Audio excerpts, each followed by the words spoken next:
E dini me kë jam? Përshëndetje. Me Elena Demollarin. Elena, përshëndetja. Përshëndetje Klea, faleminderit për ftesën. Nuk ke pse të më thuash më faleminderit për ftesën, as nuk kam pse të të them faleminderit që erdhe, as nuk kam pse të të them mirë se erdhe, se tashmë do jesh 2 herë në javë. Po, normale, do jetë Edhe sa është je. Një super lajm për të gjithë ju ndjekësit e Elenës dhe të gjithë ju që e pëlqeni Elenën. Por ne do të kemi një rubrikë tjetër. Të gjithë ato që duan që Elena të shikoj marrëdhëniet e tyre, të shikoj në lidhje me jetën e tyre personale, ne do të lëmë një numër kontakti ose mund na shkruani në rrjetet sociale, mund na telefononi, do ta bëjmë live të gjithë sqarimin e historisë që ka personi në fjalë që do na kontaktoj. Po. Ky është super lajm. Lajmi më i bukur i ditës besoj ky është. Po, apo ja? Sidomos do jenë shumë kurioz njerëzit. Edhe telefonatat live. Se më kanë ardhur, e din ti sa mesazhe më kanë ardhur, moj, thuaj të më shikoj mua. Edhe janë shumë xheloz kur ti më shikon vetëm mua dhe thon, pse mos na shikoj vetëm ne? Okej. Edhe prandaj po e bëj këtë. Do jesh shikoj vetë dhe personave të tjerë që do na kontaktojnë. Po. Pra, e gjithë thelbi situatës, e gjithë gjëja është se ne do të kontaktojmë direkt nga studioja, pa fytyrë, pa imazh, pa dalë se kush është ai person që na kontakton. Jo, absolutisht, vetëm me zë. Vetëm me zë. Do ruajmë privatësinë. Bravo, jeni të sigurt pra. Si me Elenën, po ashtu dhe me emisionin Vibe, ju e dini se Vibe me Klea Kicën është më i sigurti, më i besueshmi dhe më i bukuri. E kush mund ta bëjë më bukur se Klea Kicja në Vibe? Atëherë Elena, ta sqarojmë pak se për çfarë do flasim sot. Ne javën që shkoi kemi folur pak për magjitë e zeza. Po. Moj sa më kanë pyetur. Po. Merret sërish Elenën. Moj të flasim për kripën e zezë, të flasim për mallkimet. Po unë akoma nuk e di, tani më falni për ignorancën. Unë po të marr më shumë jo për të informuar publikun, po për të më informuar dhe mua. Çfarë është kripa e zezë? Kripa e zezë, po flas këto, është përdorur që në kohën e lashtë dhe është përdorur për magjitë e zeza, për mallkimet, ndikimet, ose do të thënë kripa e zezë ka erdhur nga India, nga Japonia, ose nga kripa e Himalajës, që mund të jetë në ngjyrë gri ose në ngjyrën e zezë ose në ngjyrë roz. Do të thënë zakonisht e kanë përdorur ose për të larguar ato energjitë negative. Ose për të bërë një mallkim mbi një person që nuk ja do të mirën. Mund t'i ndajmë kripën e zezë ushqimore nga ajo që përdoret në këto teknika të magjisë. Atëre, shiko, se krip të zezë tani mund të thonë që shiko se ka edhe krip deti që shkon dete e merë, por çdo gjë ka të vetën. Do të thonë janë pjesërisht këto gjërat që mund të jenë magji e zezë nuk gjenden në Shqipëri. Do të thonë mund të jenë edhe jashtë shtetit, sidomos këta e përdorin shumë nigerianët që bëjnë magji, ose afrikanët e përdorin shumë. Se krip të zezë mund të gjesh edhe në çdo dyqan, në çdo dyqan. Si përdoret kjo në rituale? Unë për vete nuk e përdor, për me të dëgjuar përdoret në anë të qërinjve, ndizet, ose si që thoshin plakat e vjeta më përpara që shiko se më ka hyrë, jam e fejuar, e martuar, më ka hyrë një person i tretë në familje, ose ajo sa herë që vjen më plas sheri, edhe i dhin çik të krip të zezë te dera dhe të largohet, që mos të vi më. Kripa zezë për çfarë është konkretisht? Çfarë lloj magjie? Hyn te magjitë e zeza, do me thënë hyn te këto ritualet okulte, ritualet santanike për të bllokuar një njeri ose për të mallkuar një njeri. Që të japësh një mallkim personit që mos i eci si në punë, si në dashuri, si në fat, si në lidhjen e tyre dashurisë, si në biznesin e tyre, ose në shëndet. Nga kush përdoret? Nga magjistarët vetëm? Zakonisht përdoret nga magjistarët. Çfarë dëmtimesh mund të kenë njerëzit që nuk din ta përdorin? Do me thënë shkoj unë, thjesht blej kripën e zezë dhe dua t'i bëj vetë ritualet. Nëse ti shkon e blen kripën e zezë dhe bën ritualet, ajo energjia që është të kthehet ty. Dhe nëse ti bën një mallkim për një person, ai mallkim të kthehet ty. Do me thënë kthehet nga mua. Po, do me thënë janë posaçërisht janë, ne kemi folur edhe radhën e parë që janë posaçërisht magjistar që kanë mbaruar dhe shkollën e magjisë, që mund të jenë profesionistë, se tani magjistar mund të bëhet çdo njeri që do të jetë magjistar, por është gjë e kohë, duhet të jenë profesionist për atë punë. Ma kuptoj. Tjetër me çfarë shoqërohet? Më jep pak më shumë detaje rreth magjisë me kripën e zezë. Shiko, nga që kam dëgjuar për magjinë e zezë, magjia e zezë bëhet ka magji që mund të bëhet me lloj-lloj, tani mund bëhet edhe me qerin të zi që të bllokon. Mund të bëhet edhe një ritual, mund të bëhet edhe një ritual santanik, por janë gjëra që janë shumë të thella, domethënë janë gjëra mistike.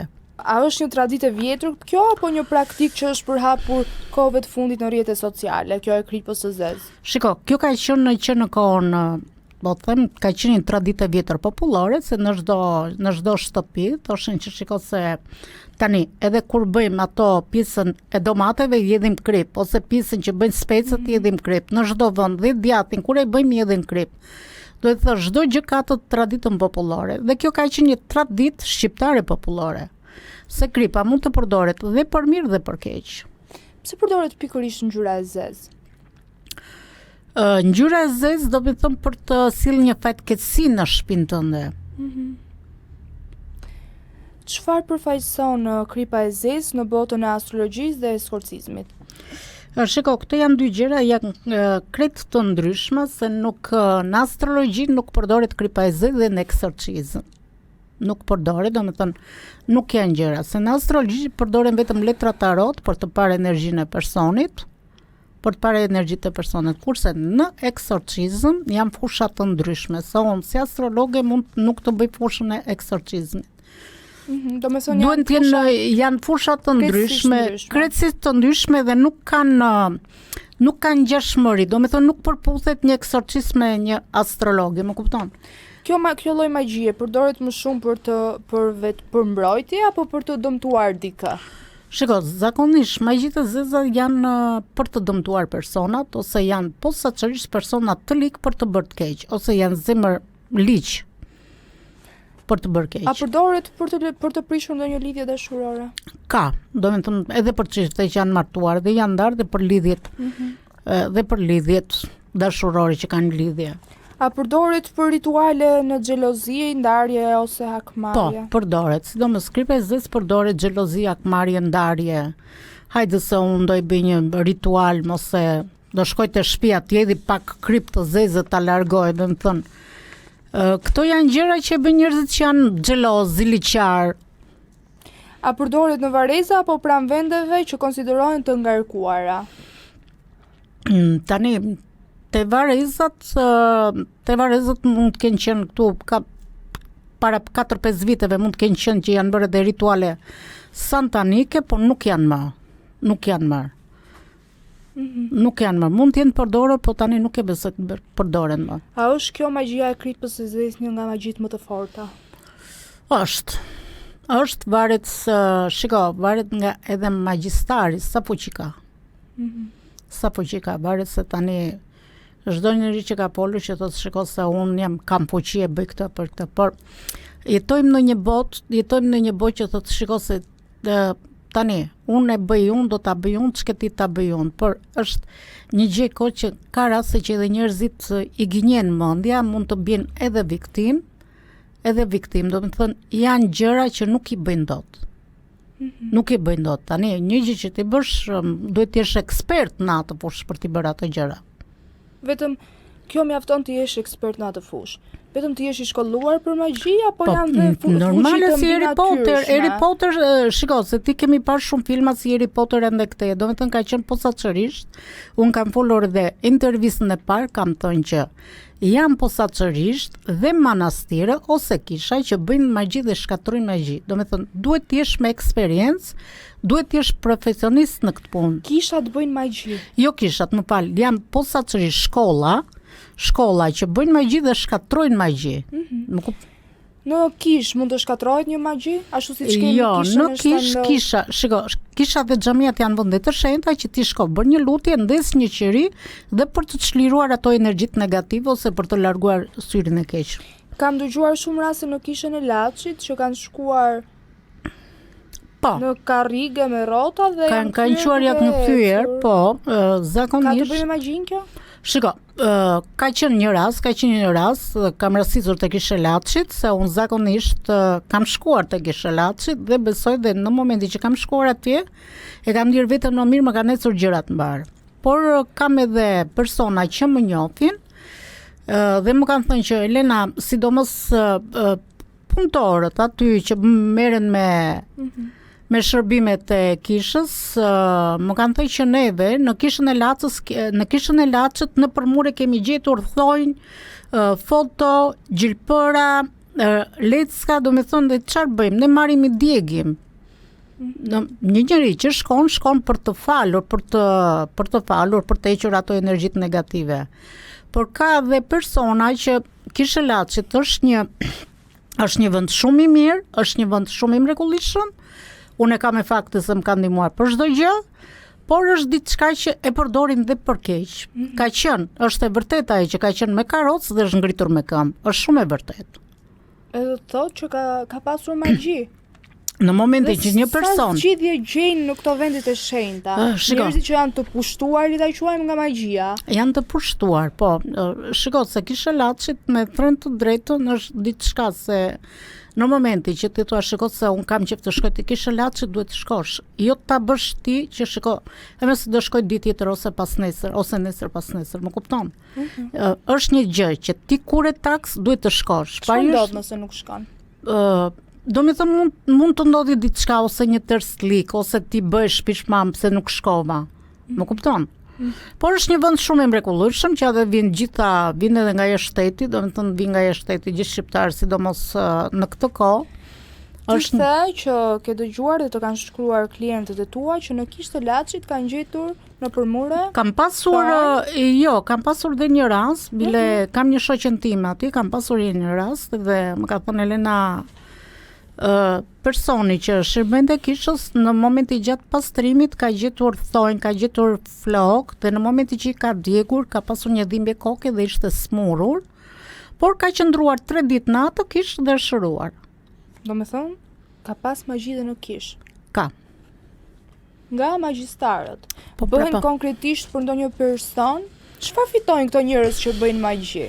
Tani, përveç dënimeve, vuajtjeve që Zoti ja kthen mbrapsht, se nuk i thon mos bëj keq, se po bëre keq do të vije keq, ja bëj mirë të gjesh mirë. Janë persona, janë të likë që ushqen me të keqen, por është puna se vi një kohë që Zoti ja kthen mbrapsht dhe në momentin që ja kthen, mund t'ja kthej të fëmia, mund t'i ndodhi një smundje, një vdekje, një operacion, mund të ketë një burg dhe është me pak të vaktuar. Për shembull, një person që bën keq, edhe thotë, knaqa unë i bëra keq, po mos haro se Zoti të godet, nuk i thon kot, Zoti vonon, por nuk haron. Është shumë e vërtetë kjo. Po, është shumë e vërtetë. Këto magjistarët unë nuk e kuptoj si nuk kanë frikë. I dënon Zoti. Do vi koha që do i dënoj Zoti. Çdo gjë në kohën e caktuar, në ditën e caktuar, në orën e caktuar.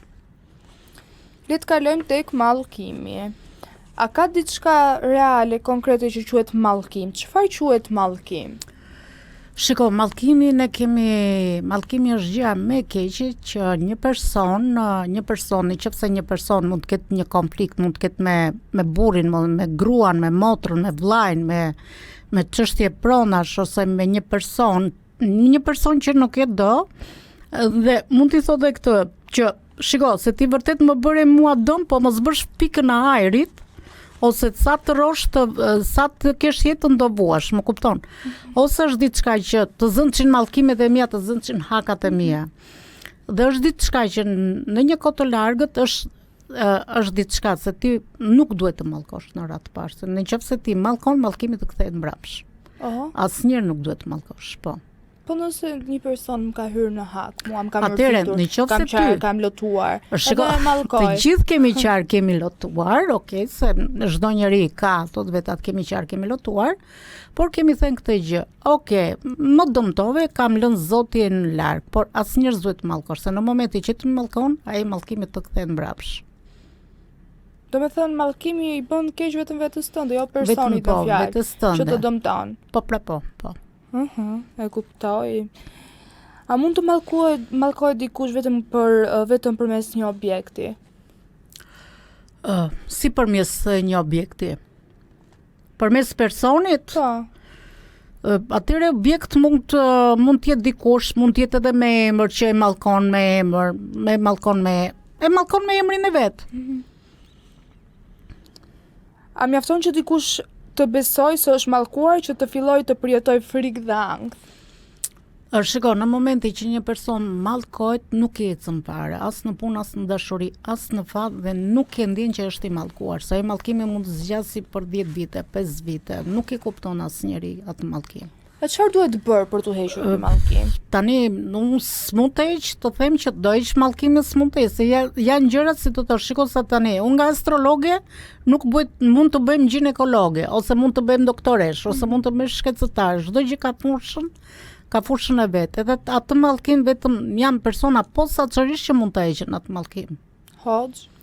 Tani mund të jetë hoxh, mund të jetë prift, mund të jetë edhe një person që mund të bëj lutje, por zakonisht këta mallkimet mund të heqin hoxhallarët dhe eksorcist ose priftërinë që bëjnë lutje. Po për shembull, okay, unë jam zënë me X person dhe e mallkoj. Po. Tani më ka bërë, domethënë të ndihem keq sa unë e mallkoj. Ekziston kjo mundësia që mallkimi nuk e zem më deri në momentin që t'ja heqi unë mallkimin dhe t'ja bëj halal.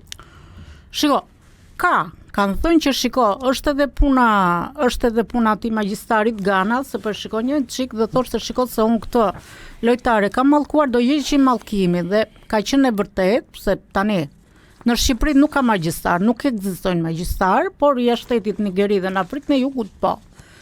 Ka që i mallkojnë dhe pastaj heqin dhe mallkimin. Okej, tani kam disa pyetje ngacmuese për ty. Pak ngacmuese, pak personale, po që njerëzit të dinë më shumë. Sekretet i zemra, më thuaj. Elena, a ke përdorur ndonjëherë personalisht kriptë të zez? Unë absolutisht jo. A ke qenë ndonjëherë e pranishme në një ritual okult? Absolutisht jo, asnjëherë. Kam pasur frikë, bile kam qenë kundra këtyre gjërave, edhe kur kam bërë intervistat, kam qenë kundra magjive të zeza, kundra këtyre gjërave. A ke refuzuar ndonjë person që të ka kërkuar të dëmtoj dikë tjetër? Jo, po të them që mund kem refuzuar shumë. A të kanë kërkuar ndonjëherë të ndash çifte? Tani për çifte. Zoti i madh. Shiko, unë jam familjare vetë dhe kam një familje të mrekullueshme dhe në momentin që unë kam një konsultim i them je martuar, po, më ka ndërhyr personi tret ose kam një lidhje jashtëmartësore duhet ta ndaj. I kam thënë, faleminderit që më kontaktove, nuk je për mua, drejtova vend tjetër. Dhe në fund fare bëhet edhe një blok, që mos më kontakto më, nuk je për mua. A të kanë kërkuar të kthesh një ish partner? Nuk kam pranuar dhe s'kam për të pranuar asnjëherë. Pse? Për arsye se nuk shkatroj familjen. Janë gjëra që nuk më. Jo, unë ndava me të dashurin, uzura jam ndar dhe të vit të kërkoj ty që të më ribashkosh. Jo, janë gjëra që nuk bëhen. Është diçka që ka të bëjë me energji. Ka raste që energjia e ribashkon, ka që nuk e ribashkon, por është diçka që Zoti të ndan dhe Zoti të bashkon. Çdo gjë është, shiko, është një fjalë e vjetër siç thonë edhe gjyshërit tonë, që çdo gjë është shkruar në ball. Dhe në çdo gjë kemi të shkruar ndarjen, vuajtjet, ripajtimet, ribashkimet. Bukur. A të ka ardhur ndonjë person i njohur publik te ti nga frika e një mallkimi? Shiko, kam pasur një këngëtare, bile ajo ka qenë shumë e mirë, po të them këtu e 20 vjet më përpara, nuk do t'ja përmend emrin. Kur më prezantohet, ishte shpërfituar një femër shumë e mirë, shumë simpatike, shumë e bukur, kur e kam parë.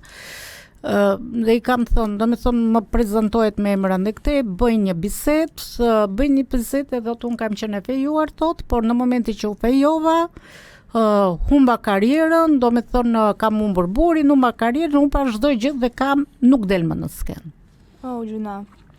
A ke parë ndonjë objekt që të ka bërë realisht të ndihesh në rrezik? Objekt, shiko, unë jam tip që i ndjej gjërat dhe në momentin që do bëhet diçka, i ndjej. Mund të kem edhe dhimbje koke, ose mund të kem edhe gjendje të fikti që e kuptoj që bëhet diçka, vetëm nga energjia që kam. A ke marrë ndonjëherë kërcënime për shkak të deklaratave të tua? Çfarë deklaratash?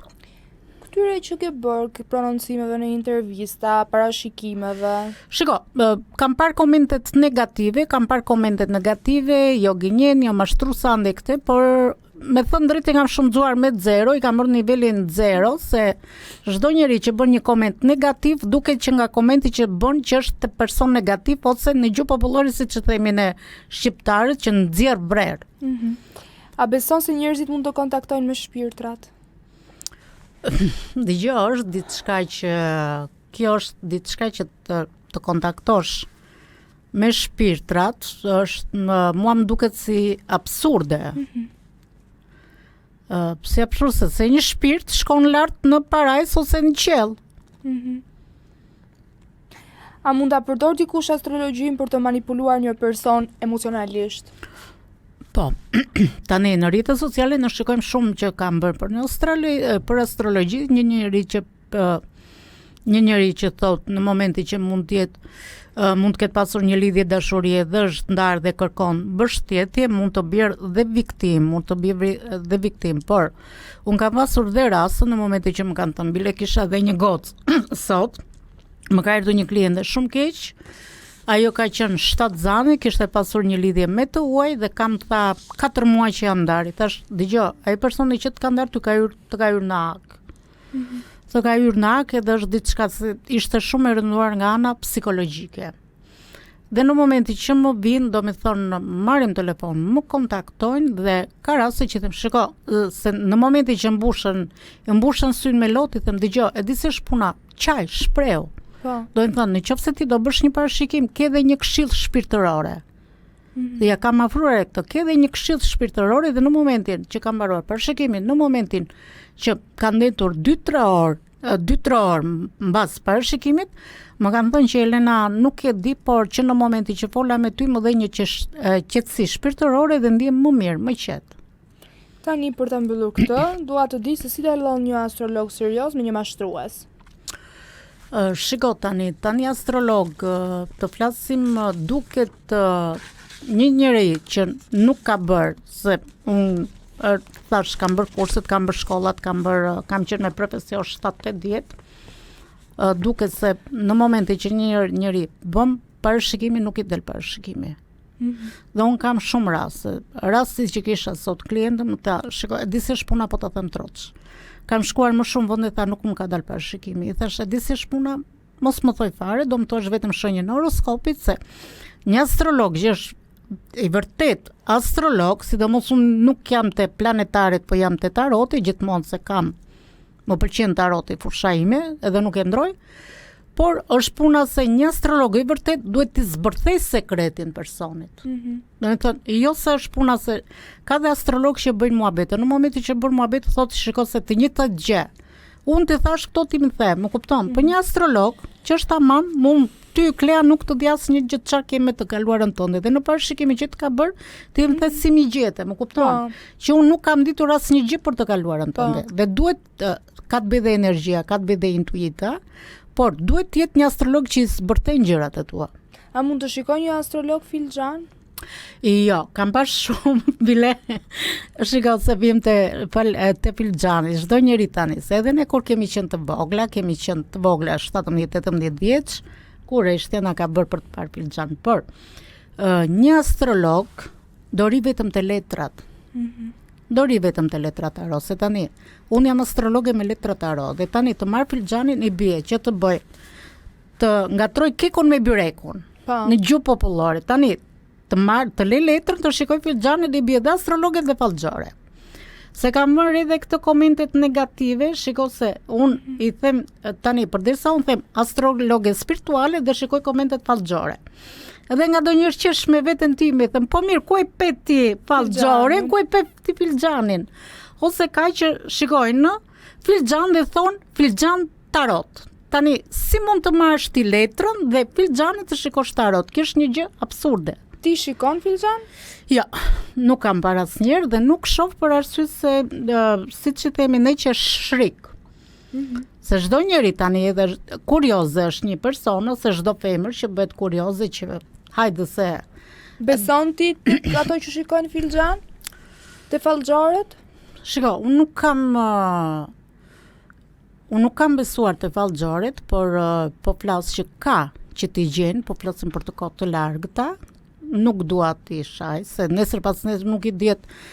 Kurse ditë që na thot mendja neve të dyja dhe them Klea, hajde shkojmë te vallxori. Shofim në një fallë. Si do na vej situata neve të dyja, edhe i respektoj. Çdo njeri ka fushën e vet. I ke kolege vallxorët? Jo, nuk kam, por i respektoj. Do me thënë vallxori ka punën e vet, çdo njeri ka riskun e vet. Tani Elena, jemi në rubrikën e pyetjeve të shpejta që ti të zgjedhësh vetëm një alternativë. Atëherë, mbrojtje apo mallkim? Më mirë mbrojtje shpirtërore se sa mallkim. Okej. Astrologji apo magji? Më mirë astrologji se sa magji. Besim apo frikë? Besim.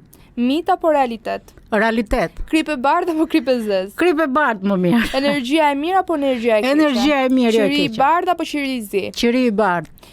Hëna e plot apo hëna e re? Hënë e re. Ëndër apo parandjenj? Parandjenj. Fat apo zgjedhje personale? Fat, çdo gjë është me fat. Ritual apo lutje? Lutje më mirë, se lutjet janë më të mira, pranoj. Nuk e thon kot që o Zot pranoj lutjet tona. Okej, mbrojtje shpirtërore apo një ndihmë psikologjike? Shiko, edhe ndihmë psikologjike do bëhet mirë, është diçka se çdo njeri nuk ka nevojë për astrologe, ndoshta ka edhe nevojë për psikologe. Se kam bërë sot dhe persona klient që kanë thënë, për mua nuk je për psikologe. Okej. Syri i keq apo rastësi? Shiko, ka të bëjë dhe syri keq, nuk i thënë që të ka kapur syri keq. Ja, e kuptoj. TikTok apo libra të vjetër? Më mirë të lexoj një libër se sa në TikTok. Astrolog serioz apo skeptik racional? Serioz, më serioz është shumë mirë. Të dish të ardhmen apo ta krijosh vet? Shiko, tani të ardhmen asnjëri nuk e di dhe unë si astrologe nuk e di të ardhmen time, se sot jam këtu, nesër pas nesër nuk e dihet. Dhe asnjëri nuk e di të ardhmen. Do me thënë, letrat tarot janë thjesht që të japin një këshill, të japin një parashikje çfarë do ndodhi, do me thënë këtë muaj ose muajin tjetër. Po të ardhmen asnjëri nuk e di, përveç Zotit. Dashuria apo obsesion? Po mirë dashuri se sa obsesion. Falje apo hakmarrje? Më mirë falje se sa hakmarrje. Okej. Dritë apo errësirë? Më mirë dritë se sa errësirë. Elena kurioze apo Elena e friksuar? Shiko, unë i thon një fjalë që kureshtja vret macën e bekuar, dhe më kujtove diçka, ka qenë një gocë, do me thonë me të dëgjuar, ka qenë një gocë dhe Zoti si kishte dhënë fëmijë dhe në vend të fëmijës i jep një macë të bukur. Jep një macë të bukur dhe kjo për ditë i thoshte sa e bukur je, dhe një ditë i ngort macja dhe i thot i lutet Zotit, o Zot pse ma more? Është gojdhën dhe i thot Zoti, unë ta dhash, po ti do me thënë vetëm nga kureshtja, do me thënë me kureshtjen tënde ti e ngordh dhe këtë macë, do me thënë kureshtja vret edhe macën e bekuar, se macet janë edhe të bekuara. Tani disa pyetje vetëm për ty. Xheloze apo romantike? Tani unë jam çik xheloze, si shenjë demi që jam. E pranoj dhe vetë. Na foli herë për jetën tënde personale, Elena, se mbetet të fol për ne, për magjit, për të na dhënë mend të gjithëve. Unë jam një tip që për jetën time private nuk kam fol asnjëherë. Do me thënë e kam mbajtur private dhe shumë mirë bën, por çfarë je xheloze ti, Elena? Tani xheloze në cilin kuptim? Në partneritet, Elena? Në partneritet. Kush është më shumë xheloze, ti apo bashkëshorti? Jo, ne jemi të dy që nuk jemi xheloz nga njëri tjetër. Unë jam çik xheloze, por përsëri e balancoj. Po romantike aje? Romantike jam unë. Ai kemi çik fanatik. Elena, tani do doja një mesazh për të gjithë shikuesit që na kanë parë, na kanë mbështetur, por dhe për ato negativët që na kanë sharë. Atëherë, për negativët, le të rinë negativ, për pozitivët, le të rinë pozitiv. Atëherë unë duhet të falenderoj të gjithëve për mbështetjen, suportin dhe të gjithë komentet e mira që na keni dhënë dhe ju duam pafund. Ndërsa për ju negativët, mirë është të bëni pozitiv për paqen tuaj shpirtërore, por për ne nuk ka asnjë problem se ne jemi dhe më mirë kur kemi komente negative. Normale, na shtohet më shumë fama. Fama. Mos më ndiq. Mos më ndiq. Do të ndjek. Mos më ndiq. Do të ndjek në vibe më. Klea. Bravo, do të ndjek në vibe, Klea. Na ndiqni 2 herë në javë. 2 herë në javë në emisionin Klea Kiça Elena Demollari do flasim për astrologjin letrat tarot. Edhe do bëjmë atë që e tham me Edhe bëjmë dhe telefonat. për pastrimin e energjisë negative dhe telefonatat me klientët. Privatësia e klientëve do ngelet 100% sekret, do idh vetëm Patjetër. zëri, se do ruajmë dhe privatësinë. Patjetër. Ju falenderoj shumë që na keni ndjekur. Faleminderit edhe ti Elena. Faleminderit edhe të Klea. Do shifemi përsëri. Ju pëlqeu kjo video? Atëherë bashkohuni me ne. Na ndiqni në Instagram, Facebook dhe TikTok dhe bëni subscribe në YouTube. Klikoni like dhe share dhe aktivizoni njoftimet për të mos humbur asnjë video të re. Faleminderit për mbështetjen.